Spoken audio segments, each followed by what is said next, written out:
La introducción del mensaje lo dio la niña Sofía. Gloria sea al Señor, porque hemos estado meditando lo que es en el libro del profeta Jonás. Comenzamos el jueves a hablar acerca de este precioso libro, el libro de Jonás. Y buenas tardes y que el Señor le bendiga a cada uno. Esperemos gozarnos en el Señor, escudriñando la palabra del Señor, porque es inspirada por el mismísimo Espíritu del Padre. Me gustaría que abrieran sus Biblias en el libro del profeta Jonás, y vamos a estar leyendo el capítulo 3 de Jonás. El jueves estuvimos leyendo lo que son los primeros 9 versículos y el capítulo 4. Ahora vamos a leer el capítulo 3. Es un libro muy pequeño de 4 capítulos, 48 versículos. Es muy fácil de leer, pero es bien profundo de meditar porque nos da bastantes enseñanzas de lo que es vivir en pecado, de lo que es estar lejos de la presencia del Señor, de lo que es ser renovados a través del arrepentimiento, de volverlos a conectar con Dios. Hay muchas cosas que nos enseñan este precioso libro. Dice así el capítulo 3, vino palabra de Jehová por segunda vez a Jonás, diciendo, levántate y ve a Nínive, aquella gran ciudad, y proclama en ella el mensaje que yo te diré. Y se levantó Jonás y fue a Nínive conforme a la palabra de Jehová. Y era Nínive ciudad grande en extremo, de 3 días de camino. Y comenzó Jonás a entrar por la ciudad, camino de un día, y predicaba diciendo, de aquí a 40 días Nínive será destruida. Y los hombres de Nínive creyeron a Dios y proclamaron ayuno y se vistieron de cilicio, desde el mayor hasta el menor de ellos. Y llegó la noticia hasta el rey de Nínive, y se levantó de su silla y se despojó de sus vestidos y se cubrió de cilicio y se sentó sobre ceniza. E hizo proclamar el anuncio en Nínive por mandato del rey y de sus grandes, diciendo, hombres y animales, bueyes y ovejas, no gusten cosa alguna, no se les dé alimento ni beban agua, sino cúbranse de cilicio, hombres y animales, y clamen a Dios fuertemente, y conviértanse cada uno de su mal camino, de la rapiña que hay en sus manos. Dice el verso 9, ¿quién sabe si se volverá y se arrepentirá Dios? Es una forma de decir, no es que Dios no tiene que arrepentirse de nada, sino que es una forma para que nosotros entendamos este lenguaje. Y se apartará del ardor de su ira y no pereceremos. Y vio Dios lo que hicieron, que se convirtieron de su mal camino y se arrepintió del mal que había dicho que les haría y no lo hizo. Dios y Padre que habitas en gloria, entramos delante de tu presencia, Señor, y que tu palabra que va a ser, Señor, lanzada en esta tarde, que caiga en buena tierra, oh Dios. Te pido que todo, Señor, lo que se hable, todo pensamiento, que tú pongas palabras, Señor, en mí en esta tarde para que sea, Señor, de edificación y que tú te lleves, Señor, la honra y la gloria. Gracias, Señor, por estas verdades que nos ayudan, Señor, a vivir y a reflexionar y a madurar en lo que es la vida espiritual. En el nombre de Jesús. Amén. Como decía, el libro de Jonás. En este personaje debemos de entender quién era el profeta Jonás. Y yo hice una pregunta el jueves que incluso niños respondieron, me dijeron algo del profeta Jonás. Si yo preguntara en esta mañana de vuelta, alguien que me diga algo del profeta Jonás, hermano Samuel, el profeta Jonás, algo, cualquier cosa de él, de su vida. Cuando el profeta Jonás, Dios lo envió a Tarsis. Lo envió a Tarsis, ya dijo algo del profeta Jonás, hermano José. Jorge, perdón. Hermano José, no lo veo, que está atrás.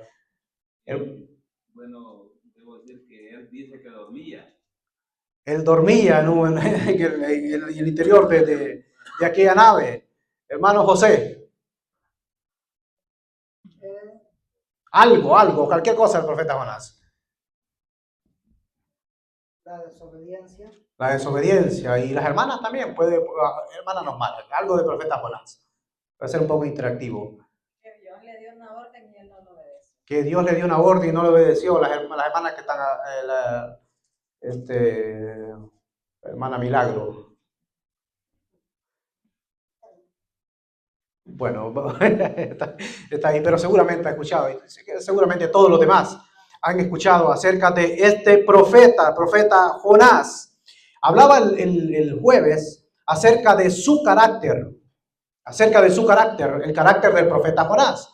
Por ejemplo, hablaba del enojo y las consecuencias que trae cuando nosotros vivimos una vida de enojo y de rencor. Hablaba que en el primer lugar, la consecuencia, el primer punto que tocábamos era que nos saca del propósito de Dios, que la ira, el enojo nos saca del propósito de Dios. El propósito de Dios era que Jonás fuera a predicar a Nínive y no se fuera a Tarsis. Entonces Jonás, de la desobediencia, pues pasó lo que pasó. En segundo lugar, hablábamos que el enojo nos bloquea, que no escuchamos. Como Jonás, Dios le dice, ve y proclama contra aquella ciudad.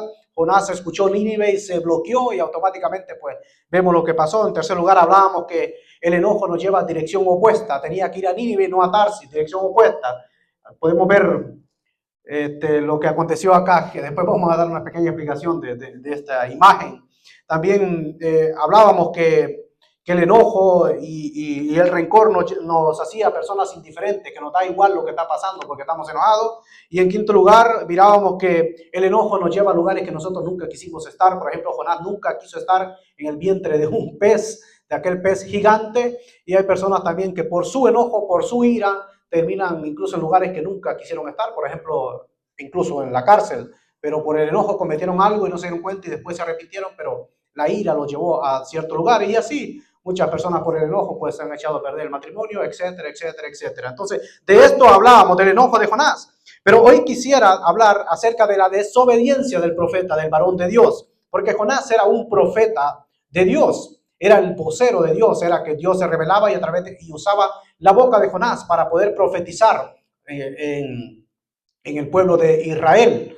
Jonás, el nombre Jonás significa paloma, y su padre, dice las escrituras, que se llamaba Amitai, y el significado del nombre Amitai es mi verdad o veraz. Entonces Jonás, inspirado por Dios, por el Espíritu Santo, él tenía muchas verdades que predicar, pero él no las quería hacer, que al final de cuentas terminó haciéndolo, porque el Señor pues nos moldea, nos trata, y Jonás tuvo que arrepentirse, pero tuvo que sufrir por no hacerle caso a la palabra del Señor. Entonces, en el verso 2 y 3 dice, levántate a Nínive, levántate y ve a Nínive, aquella gran ciudad, y pregona contra ella, porque ha subido su maldad delante de mí. El verso 3 dice, y Jonás se levantó para huir de la presencia de Jehová a Tarsis, y descendió a Jope, y hay una nave que partía para Tarsis, y pagando su pasaje entró en ella para irse con ellos a Tarsis. 3 veces. Lejos de la presencia de Jehová. Vemos la foto aquí que el hermano está mostrando. Vemos que Jonás va en dirección opuesta, le lleva la contraria al Señor. Dios le dice, Jonás vivía aquí en Gath-Hefer, y Dios lo manda que vaya hacia Tarsis. Podía ir, en aquel tiempo pues a Nínive. En aquel tiempo pues no habían aviones, era otra forma de transportarse, podía ser en un camello, en un caballo o en un burro, y tenía que ir aquí, en esta dirección. Él lo que hace es que baja a Jope, primer descenso. Cuando nosotros desobedecemos a Dios, empezamos a descender, primer descenso. Él baja a Jope y quiere huir de la presencia de Jehová rumbo a Tarsis, que Tarsis es Europa y queda ubicado lo que es en España. Vemos que Tarsis queda en España, pero vemos cómo se quiso ir lejos él de la presencia del Señor, porque la mentalidad de él, como lo expliqué el jueves, era que Dios moraba en el templo, en el lugar santísimo estaba la presencia de Dios, pero cuando él salía del templo y estaba en Jerusalén ya había menos presencia. Cuando él quiere salir de lo que es de Jerusalén, ya no hay tanta presencia.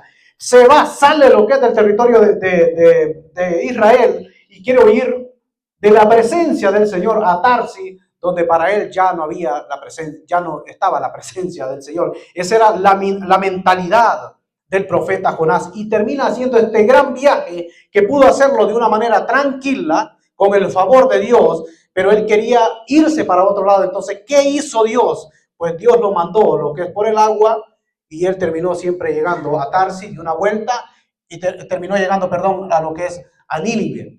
Él quiso irse lejos de la presencia del Señor. Y quisiera hablar acerca de esta desobediencia del profeta Jonás.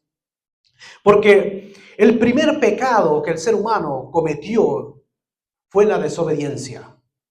Ese es el primer pecado, la desobediencia. Y la desobediencia trae tragedias.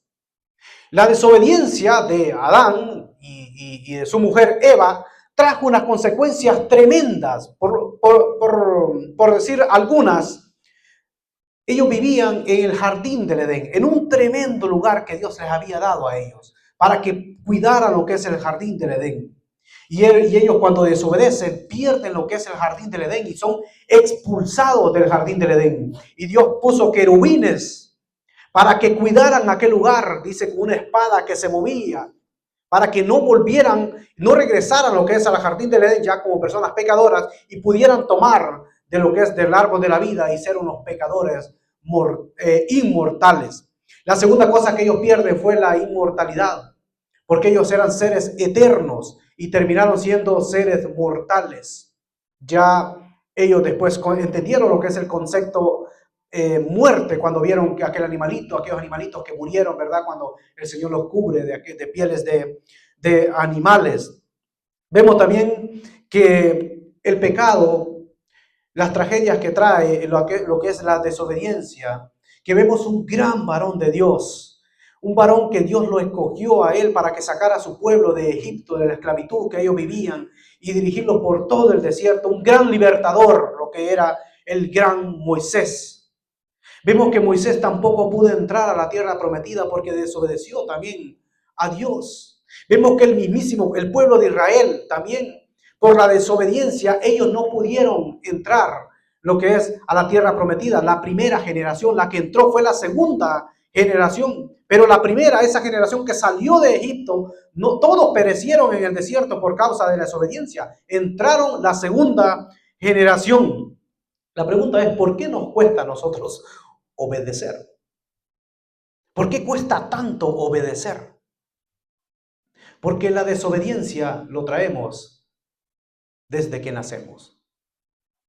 A un niño nunca se le enseña a desobedecer, sino que al contrario, a un niño se le enseña a obedecer. Porque eso ya viene en el paquete, ya ellos ya traen esa tendencia, porque es la naturaleza de nosotros es pecaminosa y somos seres caídos. Y por eso el ser humano siempre tiene esa tendencia de desobedecer y no obedecer. Y todo ser humano ha desobedecido. Todo ser humano ha desobedecido. Por eso a nosotros nos cuesta desobedecer, porque nacemos así. Y otra cosa también, porque queremos hacer nuestra propia voluntad y no la voluntad del hombre. Y no la voluntad de Dios, perdón. Por eso el hombre desobedece, porque quiere hacer su propia voluntad. El Señor preparó 4 cosas, le preparó al profeta Jonás. Y estas son las consecuencias de desobedecer. 4 cosas en su libro encontramos que Dios prepara. La primera cosa que le preparó fue una tormenta. Dios levantó una tormenta en el mar. Fue lo primero que Dios preparó. La segunda cosa que Dios preparó fue un gran pez. Un pez que sabía que él podía vivir en las profundidades del mar, pero también podía salir de la superficie. O sea, podía salir porque de esa forma tragó a lo que es el profeta Jonás. También Dios preparó una calabacera para que el profeta se cubriera y él estaba bien contento con aquella calabacera. Pero Dios también preparó lo que es un gusano para que se comiera aquella calabacera y aquella calabacera pues se secó. Entonces vemos que Dios preparó estas 4 cosas como en forma de decir que Él tenía el control de absolutamente todo. Y tenía que tratar lo que es al profeta Jonás, que huye de la presencia de Dios. Verso 3 leíamos que él se va lejos de la presencia de Dios. El verso 10 nos dice que aquellos hombres terminaron sobremanera, del capítulo 1, y le dijeron, ¿por qué has hecho esto? Porque ellos sabían que huía de la presencia de Jehová. 2 veces se menciona, él huía de la presencia de Jehová. Y el capítulo 4, verso 2 dice, y oró a Jehová y dijo, ahora Jehová, ¿no es esto lo que yo decía estando aún en mi tierra? Por eso me apresuré a huir, otra vez la palabra huir, está huyendo de la presencia de Dios, porque no quiere ser tratado por Dios. La desobediencia a nosotros nos hace también huir. Nos hace huir de la presencia, porque no quiero obedecer a Dios. Entonces estoy huyendo de la presencia de Dios. Hay un versículo, no sé si el hermano Nilsson puede proyectarlo, hay un versículo que cuando el hombre peca, es lo primero que hace. Es lo primero que hace, huir de la presencia de Dios. Está en Génesis 3:8. Si el hermano no lo puede proyectar, lo podríamos leer. En Génesis 3:8 vemos que el hombre ya es un pecador. Dice, y oyeron la voz de Jehová Dios, que se paseaba en el huerto al aire del día. Y el hombre y su mujer se escondieron de la presencia de Jehová Dios entre los árboles del huerto. Ellos se están escondiendo, oyen la voz de Dios y ellos lo que hacen es que se esconden detrás de los árboles del huerto. Cuando la palabra del Señor dice, ¿a dónde huiré? ¿O a dónde huiré de tu presencia? ¿A dónde nosotros podemos ir de la presencia de Dios? Dios está en todos lados. Entonces alguien puede decir, entonces ¿por qué pasan tantas cosas? Bueno, porque se ha desobedecido a Dios y no se quiere hacer la voluntad de Dios. Y hay personas que odian lo que es las Escrituras, odian el cristianismo. Entonces Dios es justo y puede actuar con ira. No hay lugar, hermanos, que nosotros podamos huir. No existe un lugar en el universo que nosotros nos podamos esconder de la presencia de Dios. No se encuentra ese lugar. Y el mejor lugar donde nosotros podemos estar es en la presencia de Jehová. No es huir de Él, sino que estar en su presencia es el mejor lugar. Y la gente busca otros lugares y se va lejos de la presencia de Jehová. En una ocasión íbamos a dar una reunión en un hogar y había una pareja, pero ellos no sabían que iba a haber reunión. Y cuando íbamos a comenzar ya la reunión, bueno, vamos a comenzar ya lo que es el culto, salieron pero huyendo, la esposa lo llevaba casi agarrado de la mano al marido y aquel se iba poniendo el jaque y bueno, el que hasta al revés se lo iba poniendo, salieron huyendo porque iba a haber culto. Ese es el corazón del ser humano. Porque siempre está huyendo de Dios, porque no se quiere someter a la voluntad de Dios. Cuando usted puede estar hablando de política, de deporte, de negocio, de lo que sea, desde el momento que usted menciona la palabra Dios y empieza a querer hablar de las cosas de Dios, la gente empieza a rascarse la cabeza, empieza a ver el teléfono y tal vez nadie lo está llamando y empieza como a buscar algo en el teléfono y tal vez no tiene ningún mensaje, pero es que no quiere oír la palabra del Señor, es porque está huyendo de la presencia de Dios y no quiere tener contacto con Dios. Cuando dice las Escrituras, ¿a dónde vamos a huir de la presencia de Dios? No hay un lugar que nosotros podamos escondernos. ¿Y de qué le sirve a la persona huir de Dios? ¿De qué le sirve? Si Él lo conoce absolutamente todo, si Él nos ha formado, si Él nos conoce desde antes que nosotros naciésemos, si Él nos formó en el vientre de nuestras madres, entonces ¿por qué vamos a huir si Él nos conoce? Si Él conoce nuestro futuro, Él conoce nuestro andar, nuestro sentar, Él conoce hasta lo más íntimo de nosotros. Él sabe cuando nosotros, si oramos o no oramos. A Dios no lo podemos, Dios no puede ser burlado. No nos podemos esconder de Dios. Él sabe qué hacemos nosotros en el trabajo. Él sabe qué hacemos nosotros cuando estamos en la iglesia. Él sabe qué hacemos nosotros cuando andamos fuera de la iglesia, cuando nadie lo ve. Usted puede estar absolutamente solo, aquí nadie me ve. No, Dios no está viendo. No hay lugar para escondernos de Dios. No podemos escondernos de Dios. Hay gente también que se esconde detrás de un título. Y Dios conoce el corazón de la persona. Pero porque tengo un título de pastor, rabino, papa o lo que sea, detrás de ese título me puedo estar escondiendo. Pero Dios sabe lo que yo estoy haciendo. Tal vez me puedo esconder detrás de la gente. Y a través de este título, pues piensa bueno, todo está bien, porque tengo un título. Pero delante de Dios estamos como lo dejó Dios a Adán en el huerto del Edén, desnudos. Delante de Dios estamos desnudos. O sea, no hay argumento, no existe argumento para pelear contra Dios. Porque Él lo sabe todo, Él nos conoce, Él nos formó. Él nos ha ayudado hasta el día de hoy. Y si seguimos vivos hasta el día de hoy es porque ha tenido misericordia de nosotros. Es porque nos ama. A pesar que usted está tal vez huyendo, que no quiere escuchar de Dios. Pero Dios le sigue amando.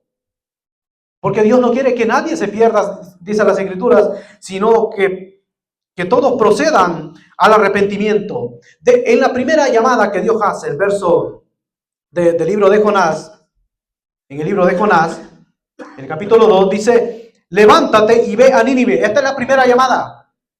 Pero luego lo vuelve a llamar. El capítulo 3, vino palabra de Jehová por segunda vez a Jonás, diciendo, levántate y ve a Nínive.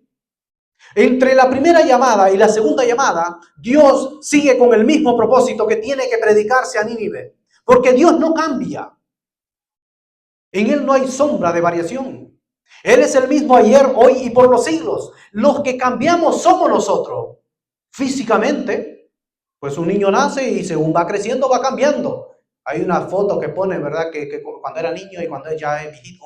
O a veces nos dicen, quiere verse cómo va a ser cuando tenga 80 años. Y empieza la foto a cambiar y ya llega a los 80 años. O quiere verse como cuando era niño y baja de vuelta.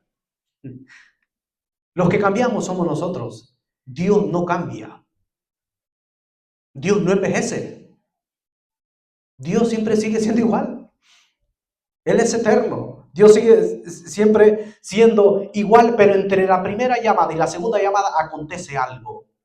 Y es cuando Jonás, su vida se le transforma en lo que es una tremenda tormenta. Y perjudica también a los demás, a los marineros, porque hacen que pierda un montón de cosas que llevaban en la nave y empezaron a tirar todos aquellos enseres. Y termina Jonás queriendo morir. Yo prefiero morir ahogado que ir a predicar a los ninivitas, porque él conocía a Dios, porque él sabía, si yo predico a los ninivitas, ellos se van a salvar, Dios les va a perdonar, y yo no quiero que se salven, porque eran enemigos.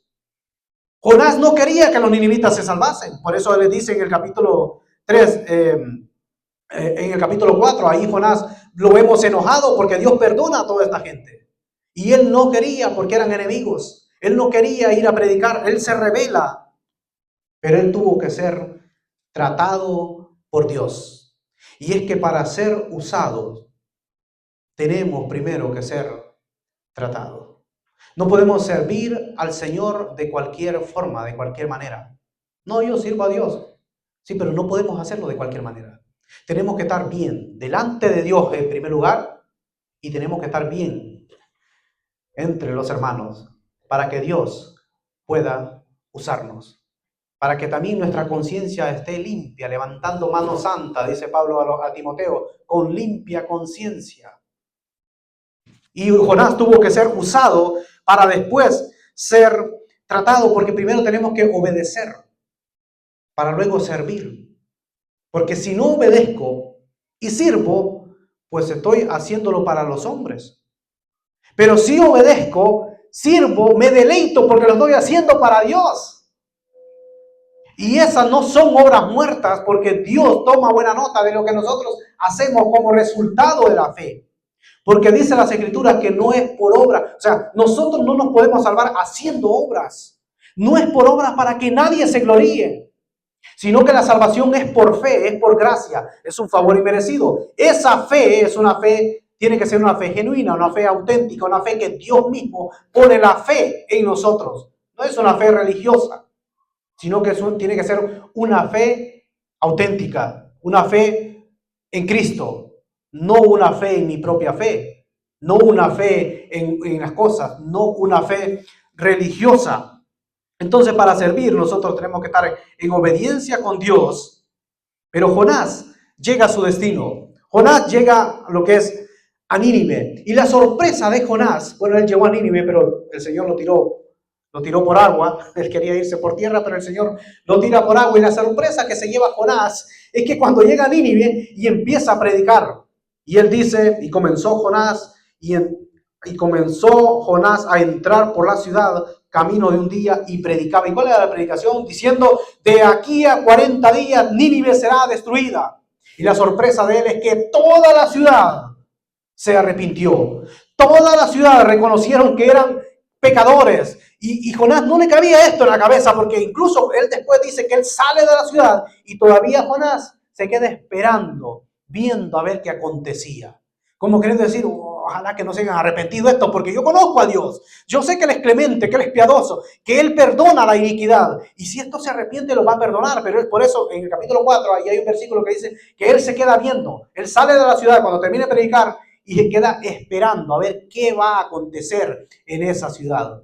Y no aconteció nada, sino que Dios perdonó a toda la ciudad. Claro, obviamente, la segunda generación volvió a las andadas y cuando nos encontramos, leemos el libro de Nahum, nos damos cuenta que Nínive pues, fue arrasada, porque claro, la otra generación que creció, volvieron a desobedecer, volvieron a hacer lo malo, porque era una ciudad perversa.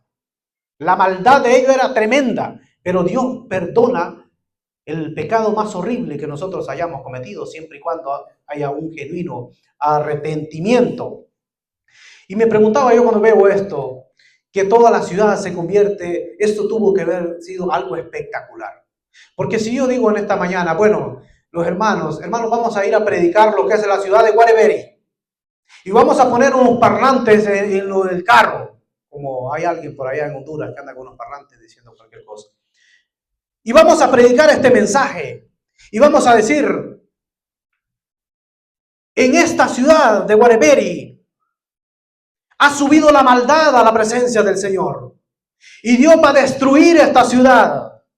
Si ustedes no se arrepienten, ¿qué pasaría, hermano? Lo primero que dirían, otro loco más. Es lo primero que diría. Esto es tan loco, esto está más loco que una cabra. La segunda cosa que dirían, que hicieran es capaz, nos agredieran, porque estamos ofendiendo el ego de las personas. No pasaría absolutamente nada. Pero aquí aconteció que toda la ciudad se arrepintió. Vemos en el versículo 10 del capítulo 3. Y vio Dios lo que hicieron, que se convirtieron de su mal camino. Y vio Dios vio Dios, dice, lo que hicieron. ¿Qué hicieron? Que se convirtieron de su mal camino. Ellos reconocieron que estaban mal. Y eso es lo que Dios perdona cuando nosotros reconocemos que estamos mal.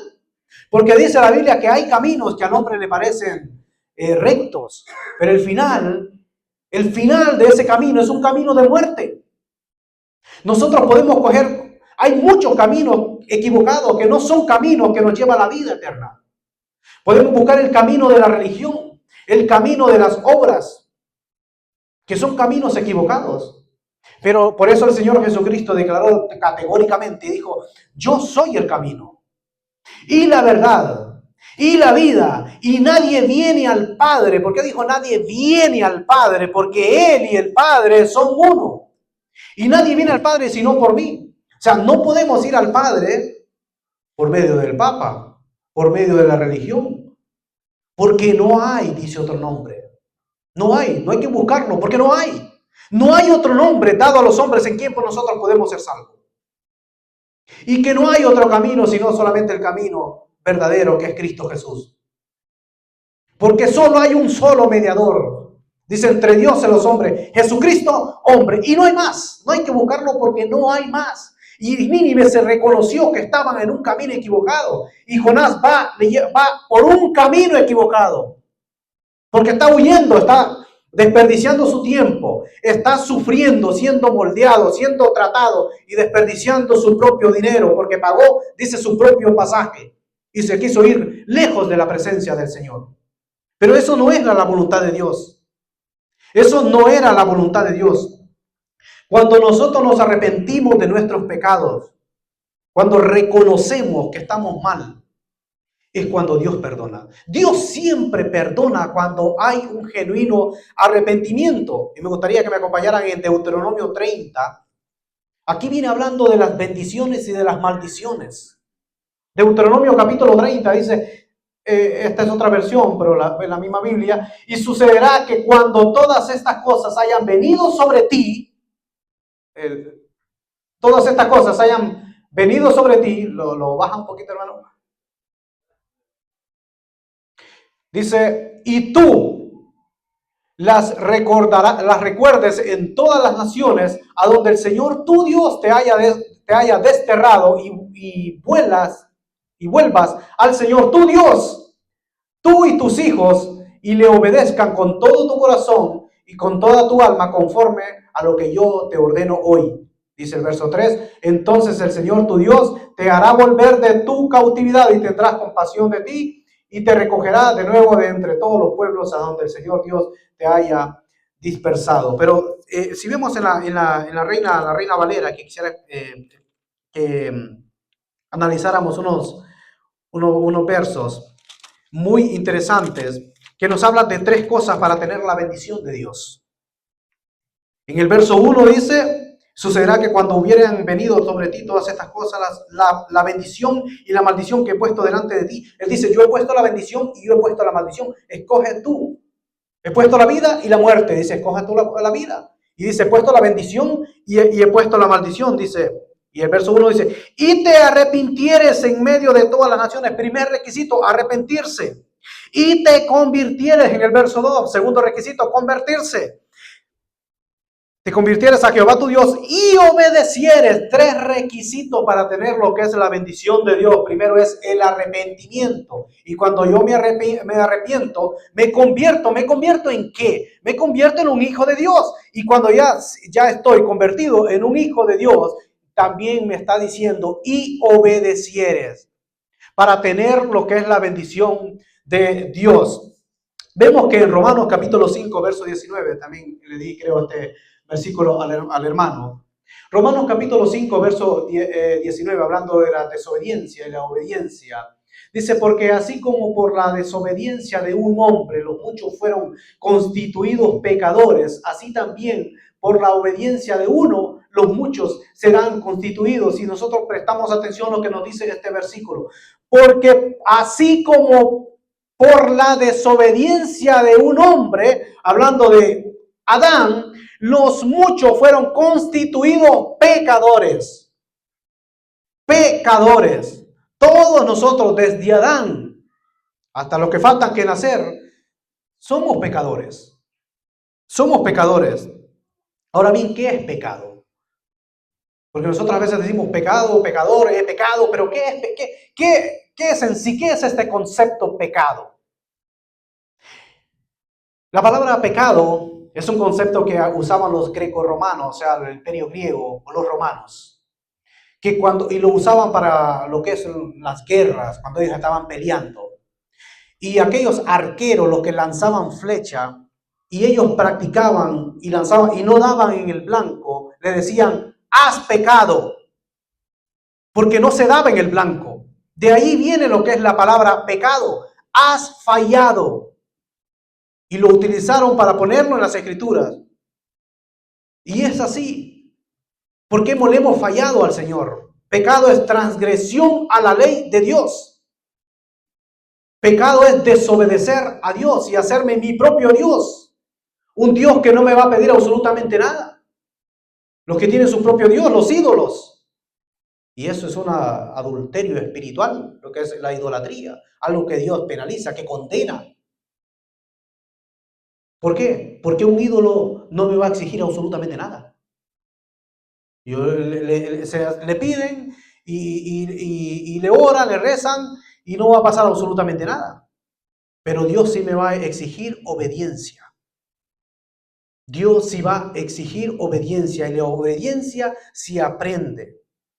Hay un texto que es una bomba que dice, por lo que padeció, aprendió obediencia. Y se está refiriendo nada más y nada menos que al Señor Jesucristo. Él fue obediente desde que nació hasta la muerte, pero según la vida, según los sufrimientos, él iba aprendiendo más y más y más y se rendía su voluntad al Padre, porque tenemos voluntad. Cuando nosotros nos convertimos, Dios no anuló nuestra voluntad, sino que tenemos voluntad. Y por eso dijo el Señor Jesucristo: Padre, en tus manos encomiendo mi espíritu, dijo ya después. Pero dijo: Padre, pasa esta copa de mí, pero que no se haga mi voluntad, sino la tuya. Tenemos nosotros voluntad. Dios no ha anulado nuestra voluntad. Por eso nos podemos arrepentir. Por eso podemos perdonar. Por eso podemos, bueno, y hay personas que se salen de los caminos de Dios. ¿Por qué? Porque Dios no anula la voluntad, nuestra propia voluntad. Y termina diciendo: así también por la obediencia de uno, y ese uno es el Señor Jesucristo, los muchos serán, el verbo está aquí en futuro, serán constituidos justos, porque Él es el único justo. El Señor Jesucristo fue obediente hasta la muerte, y a través de su obediencia nosotros los desobedientes seremos constituidos justos. Y este es el gran amor de Dios, porque la paga del pecado es ¿qué? Muerte. Los ricos mueren, los pobres mueren, los asiáticos mueren, los africanos mueren, los americanos mueren, nosotros los hispanos morimos, todos morimos, católicos mueren, evangélicos pues también morimos, todos nosotros morimos, porque es la paga del pecado, la muerte. La muerte dice que entró, o sea, el pecado entró por un hombre, y por el pecado se metió lo que es la muerte. Y la muerte pasa a todos los hombres, por cuanto dice: todos pecaron, dice Pablo a la carta a los romanos. Y no hay justo ni uno, no hay quien haga lo bueno.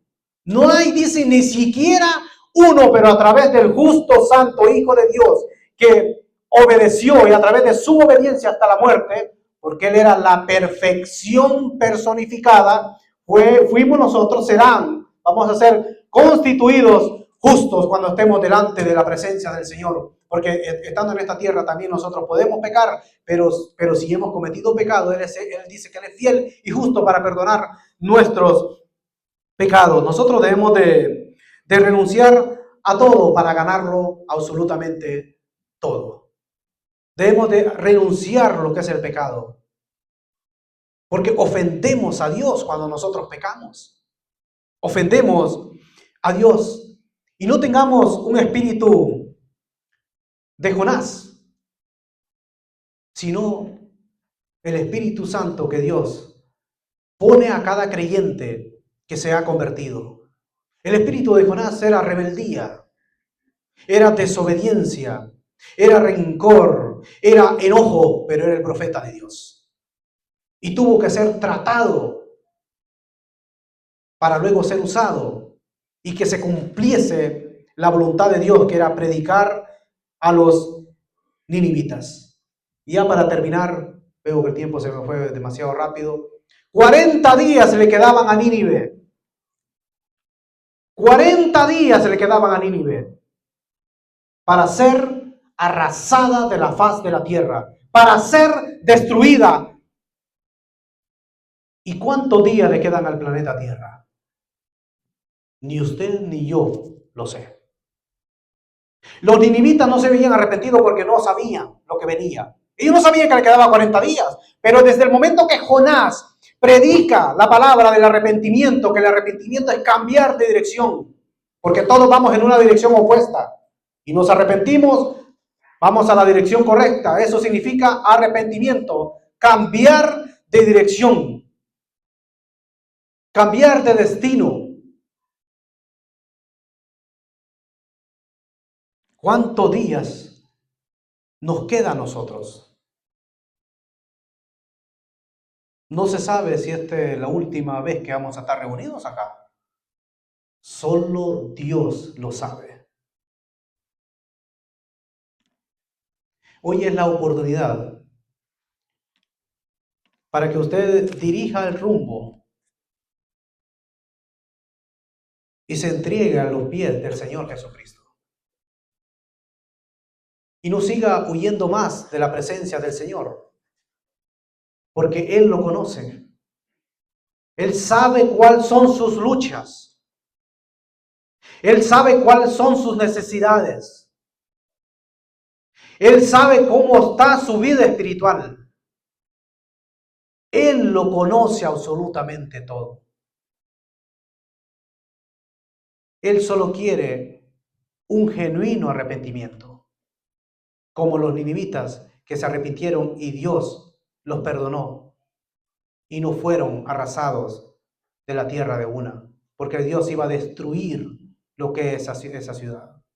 Pero lo más bonito de todo esto es que Jonás se arrepintió. Jonás oró desde el vientre de aquel gran pez. Y de mi angustia, ahí se le tuvo que pasar una angustia. Invoqué al Eterno. Y Él escuchó. Por lo tanto, no importa que usted haya cometido el peor pecado.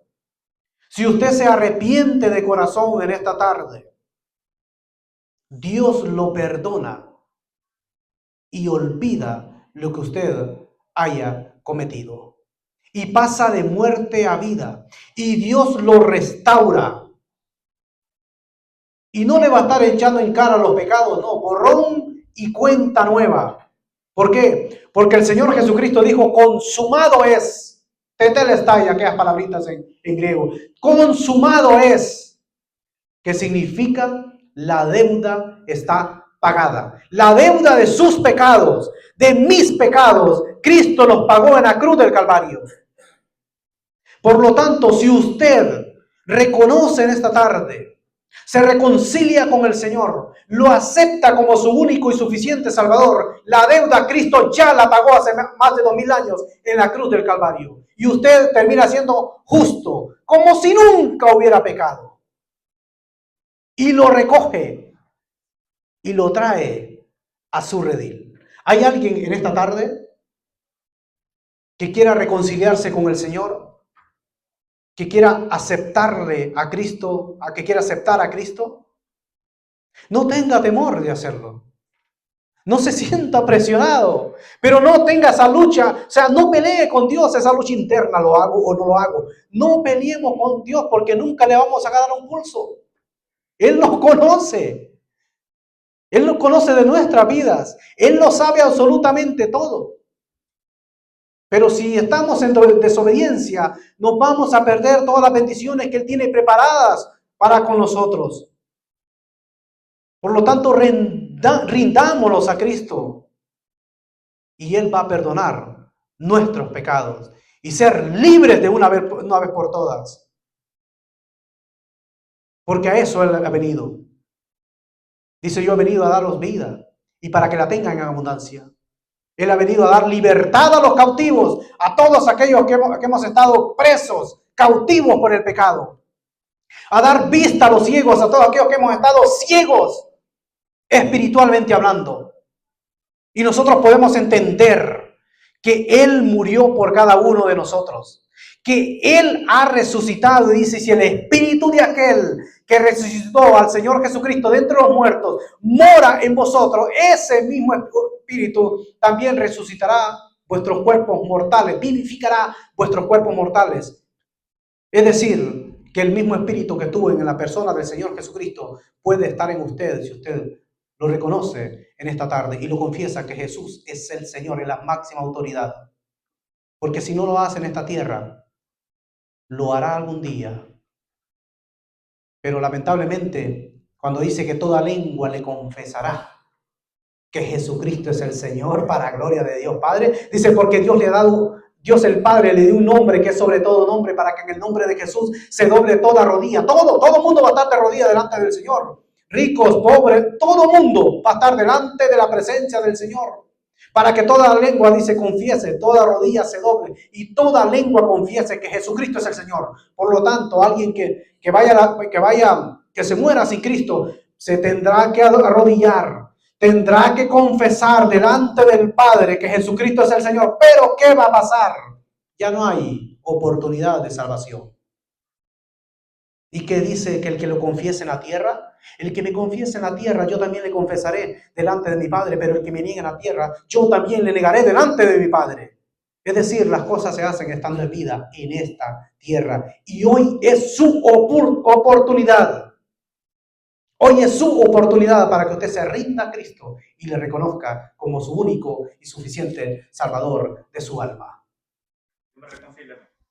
Amén. Gloria al Señor. Gloria al Señor. ¿Hay alguien más? ¿Hay alguien más que pueda tener un encuentro personal con Cristo? No le está entregando la vida a un hombre, le está entregando la vida al Rey de Reyes y Señor de Señores.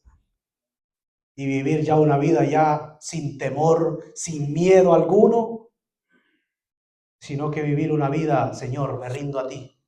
Confieso que soy un pecador, pero sé que tú moriste en la cruz por mí.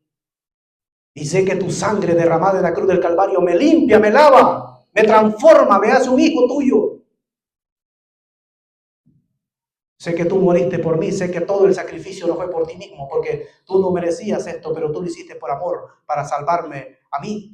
Y tener ese encuentro personal con el Señor y que la luz del Evangelio nos alumbre a nosotros y podemos entrar, ver lo que es el reino de Dios, esperar al Señor, amar su venida, anhelar su venida y algún día tener la bendita esperanza que estaremos delante de Él por una eternidad, morando en la nación celestial, en la calle de oro, en el lugar que Él fue a preparar. Las moradas ya están. Él dijo, voy a preparar lugar para ustedes, porque donde yo estoy, vosotros también estaréis conmigo por una eternidad. ¿Hay alguien más que quiera reconciliarse con el Señor? Tiene la oportunidad. Hoy es el día aceptable, hoy es el día de salvación. Y si no lo hay, esperamos que el Señor le vuelva a dar una segunda oportunidad. Pero lo que tiene que hacer, hazlo pronto. La venida del Señor se acerca. Que el Señor le bendiga. Amén. Me gustaría que al final pudiéramos orar todos por el hermano Arturo.